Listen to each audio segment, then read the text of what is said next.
PNS bakal dapat kenaikan uang pensiun hingga 20 juta rupiah per bulan. Berikut skemanya. Tak cuma mendapat gaji ke-13, PNS bakal semakin semeringah lantaran bakal dapat kenaikan uang pensiun. Bisa sampai 20 juta per bulan. Ini skemanya. Di tengah penantian gaji ke-13, TNI Polri ada kabar baik yang bakal menghampiri abdi negara. Pasalnya, uang pensiun PNS bakal mengalami kenaikan.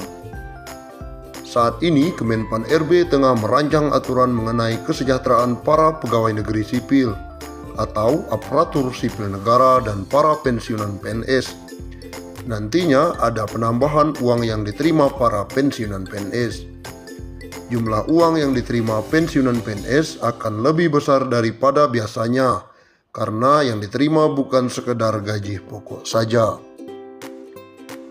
Menteri Pendayagunaan Aparatur Negara dan Reformasi Birokrasi Cahyokumolo mengatakan reformasi birokrasi memang terkait kesejahteraan PNS termasuk pensiunan. Sudah ditata mekanismenya dengan baik. Namun demikian, Cahyo belum bisa memastikan kapan kenaikan uang pensiun PNS tersebut bisa direalisasikan. Harapan saya juga demikian soal kesejahteraan, tetapi kita harus lihat kemampuan anggaran juga. Cahyo menambahkan dirinya belum berani memastikan kapan pastinya akan ada kenaikan. Pasalnya uang saat ini belum membaik akibat imbas wabah virus corona atau COVID-19. Soal kapan, ya mari kita berusaha dan berdoa. Semoga pertumbuhan ekonomi ke depan semakin membaik. Dan saya belum berani memastikan kapan terrealisasi. Pemerintah diketahui memang sudah lama berniat mengubah skema uang pensiun bagi pegawai negeri sipil. Namun karena hingga kini belum juga rampung pembahasannya, maka statusnya saat ini masih dalam kajian. Rencananya perubahan skema dana pensiun tersebut akan diatur dalam peraturan pemerintah. Namun pembahasan masih dilakukan oleh sejumlah kementerian. Perubahan masih akan dibicarakan lintas kementerian, ujar Direktur Jenderal Anggaran Kementerian Keuangan Askolani. Hal senada juga disampaikan oleh Badan Kepegawaian Negara atau BKN. Kajian tersebut dalam rangka mengubah skema dana pensiun dari Pay As You Go menjadi Purely Funded.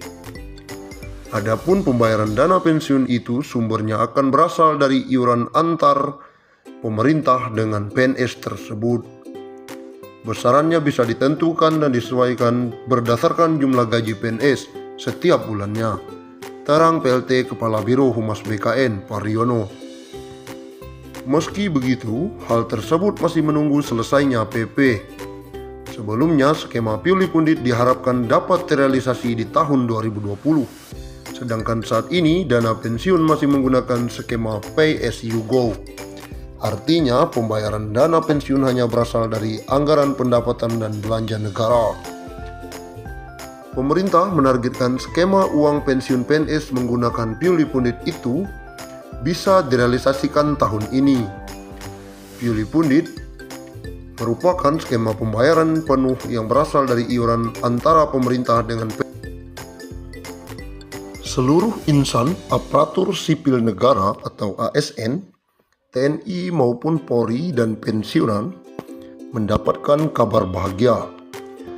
Pemerintah memastikan akan memberikan insentif tambahan. Insentif yang dimaksud adalah pencairan tunjangan hari raya atau THR yang akan disalurkan sejak H-10 sebelum perayaan Hari Raya Idul Fitri. Bukan hanya itu, mereka juga akan diberikan gaji ke-13 sebelum tahun ajaran baru. Menteri Keuangan Sri Mulyani Indrawati dalam konferensi pers secara virtual memastikan pemerintah telah menyiapkan alokasi anggaran. Besarannya bahkan mencapai 30,8 triliun. Untuk ASN, TNI, Polri, DIPA-nya 7 triliun. Untuk ASN daerah dan P3K dialokasikan sebesar 14,8 triliun. Dan untuk para pensiunan dialokasikan anggaran THR sebesar 9 triliun, kata Sri Mulyani akhir pekan lalu. Adapun THR yang diberikan pada tahun ini mencakup komponen gaji pokok dan tunjangan melekat. Tunjangan yang dimaksud antara lain tunjangan keluarga, tunjangan pangan, dan tunjangan jabatan atau tunjangan umum. Sementara itu, Bendahara Negara juga memastikan pemerintah akan menyalurkan gaji ke-13 bagi para abdi negara. Insentif yang kerap diberikan setiap tahun ini akan dikucurkan pada Juni 2021 mendatang. Pemerintah akan memberikan gaji ke-13 yang pelaksanaannya akan dilaksanakan pada Juni 2021.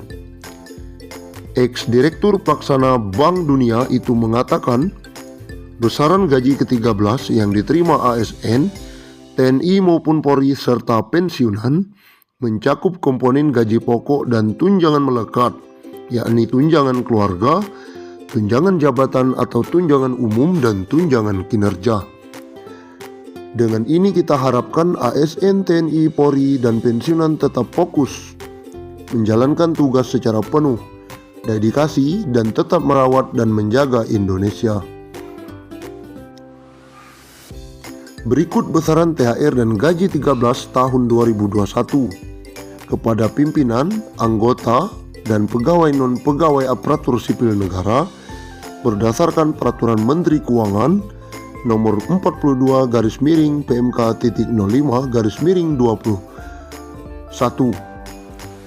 Pimpinan dan anggota lembaga non-struktural, ketua atau kepala atau dengan sebutan lain Rp9.592.000, wakil ketua atau wakil kepala atau dengan sebutan lain Rp8.793.000, sekretaris atau dengan sebutan lain Rp7.993.000, anggota Rp7.993.000, pejabat Eselon 1 atau pejabat tinggi utama atau pejabat pimpinan tinggi madya Rp9.592.000, Eselon 2 atau pejabat pimpinan tinggi pratama Rp7.342.000, Eselon 3 atau pejabat administrator Rp5.352.000, Eselon 4 atau pejabat pengawas Rp5.242.000. PNS atau ASN dengan jenjang pendidikan. Pertama, pendidikan SD SMP sederajat, masa kerja sampai dengan 10 tahun Rp2.235.000, masa kerja di atas 10 sampai 20 tahun Rp2.569.000, masa kerja di atas 20 tahun Rp2.971.000. Yang kedua, pendidikan SMA atau D1 sederajat, masa kerja sampai dengan 10 tahun Rp2.734.000, masa kerja di atas 10 sampai 20 tahun Rp3.154.000, masa kerja di atas 20 tahun Rp3.738.000. Pendidikan D3 sederajat, masa kerja 10 tahun Rp2.963.000, masa kerja di atas 10 sampai 20 tahun Rp3.411.000, masa kerja di atas 20 tahun Rp4.046.000. Yang keempat, pendidikan S1 atau D4 sederajat,